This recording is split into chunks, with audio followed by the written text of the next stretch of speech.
राधे राधे प्यारे भक्तों, ओम नमः शिवाय, जय मां पार्वती।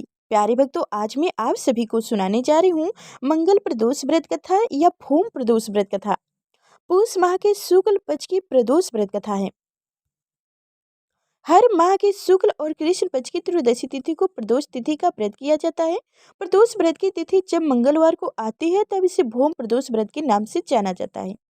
भूम प्रदोष व्रत कथा सुनना यूं कहना बहुत फलदायिनी माना जाता है और इस कथा से पूजा भी पूरी होती है। मान्यता है कि भूम प्रदोष व्रत की कथा सुनने यूं कहने से भगवान शिव का आशीर्वाद प्राप्त होता है और जीवन के सभी कष्ट दूर होते हैं। तो आइए सुनते हैं भूम प्रदोष व्रत की कथा। ध्यानपूर्वक इस कथा को सुनिएगा और कमेंट में ओम नमः शिवाय लिखना ना भूलिएगा। सूत जी बोले, अब मैं मंगल त्रयोदशी प्रदोष व्रत की विधि विधान कहता हूँ। मंगलवार के दिन विघ्नों का नाशक है। इस व्रत में एक समय व्रती को गेहूं और गुड़ का भोजन करना चाहिए।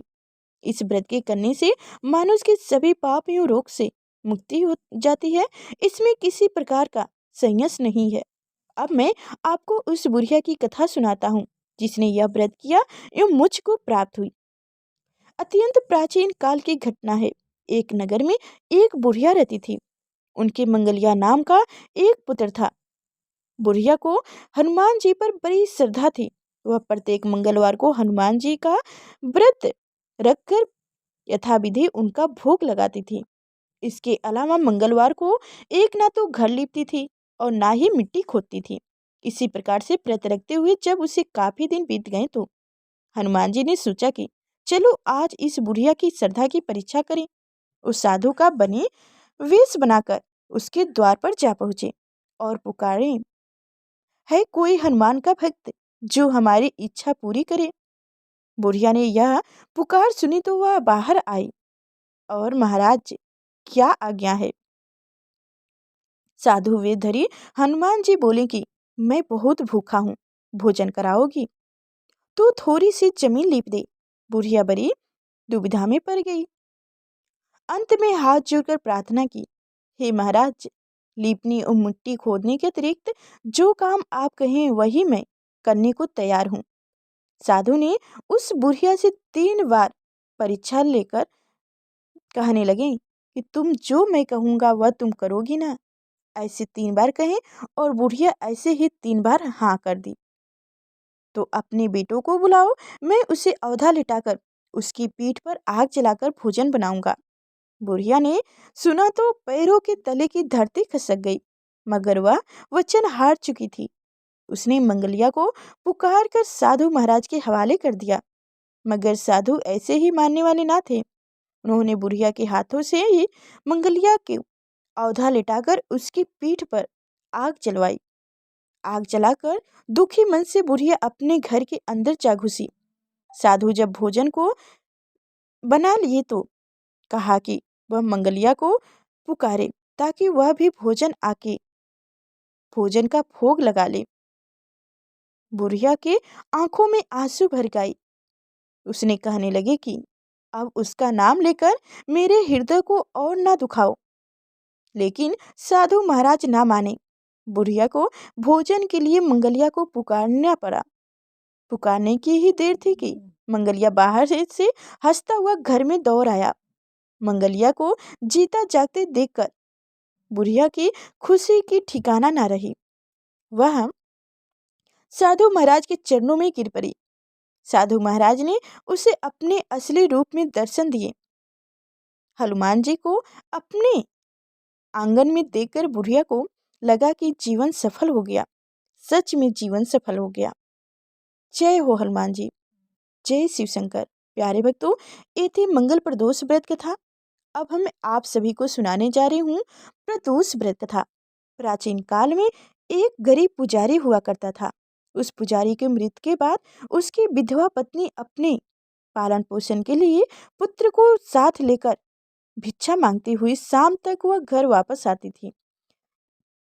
एक दिन उसकी विदर्भ देश के राजकुमार से मुलाकात हुआ, जो कि अपने पिता की मृत्यु के बाद दर दर भटकने लगा था। उसकी यह हालत पुजारी की पत्नी से देखा नहीं गया। वह उस राजकुमार को अपने साथ अपने घर ले आई और पुत्र जैसा रखने लगी। एक दिन पुजारी की पत्नी अपने साथ दोनों पुत्रों को चंडिका ऋषि के आश्रम ले गई। वहां उसने ऋषि से शिव जी के प्रदोष व्रत की कथा एवं विधि सुनी तथा घर जाकर वह प्रदोष व्रत करने लगी। एक बार दोनों बालक वन में घूम रहे थे। उसमें से पुजारी का बेटा तो घर लौट आया, परंतु राजकुमार वन में ही रह गए। उस राजकुमार ने गंधर्व कन्याओं को किंडा करते हुए देखा तो उनसे बात करने लगी। उस कन्या का नाम अंशुमति था। उस दिन वह राजकुमार घर देरी से लौटे। राजकुमार दूसरे दिन फिर से उसी जगह जा पहुंचे जहां अंशुमति अपने माता पिता से बात कर रही थी। तभी अंशुमति के माता पिता ने उस राजकुमार को पहचान लिए तथा उससे कहे कि आप तो विदर्भ नगर के राजकुमार हो ना, आपका नाम चंद्रगुप्त है। अंशुमति के माता पिता को वह राजकुमार पसंद आए और उन्होंने कहा कि शिव जी की कृपा से हम अपनी पुत्री का विवाह आपसे करना चाहते हैं। क्या आप इस विवाह के लिए तैयार हैं? राजकुमार ने अपनी स्वीकृति दे दी तो उन दोनों का विवाह संपन्न हुआ। बाद में राजकुमार ने गंधर्व की विशाल सेना के साथ विदर्भ पर हमला किया और घमासान युद्ध कर विजय प्राप्त की तथा पत्नी के साथ राज्य करने लगा। वहां उस महल में वह पुजारी की पत्नी और पुत्र को आदर के साथ ले गया तथा साथ रखने लगा। पुजारी की पत्नी तथा पुत्र के सभी दुख एवं दरिद्रता दूर हो गई और वो सुखी से अपना जीवन व्यतीत करने लगी।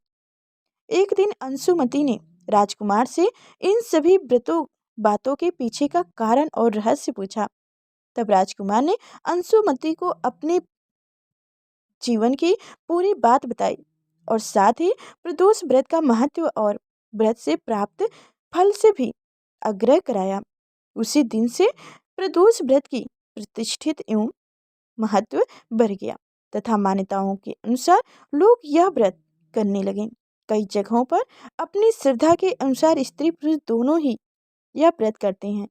इस व्रत को करने से मनुष्य के सभी कष्ट और पाप नष्ट होते हैं एवं मनुष्य को अभिष्ट की प्राप्ति होती है। जय शिव शंकर। प्यारे भक्तों, ये थी प्रदोष व्रत कथा और आप सभी से हमें पूरा रिक्वेस्ट है कि आप सभी को ये हमारी कथा कैसी लगी कमेंट में ज़रूर बताइएगा। और आप सभी से एक और रिक्वेस्ट है कि लाइक और चैनल को सब्सक्राइब कर लीजिएगा और साथ में बेल आइकन की घंटी दबा दीजिएगा ताकि आगे जो मैं इसी व्रत कथा लेकर आऊँ तो सबसे पहले आप तक नोटिफिकेशन पहुँचे, जो मेरी कथा को आप समय से ही सुन सकें।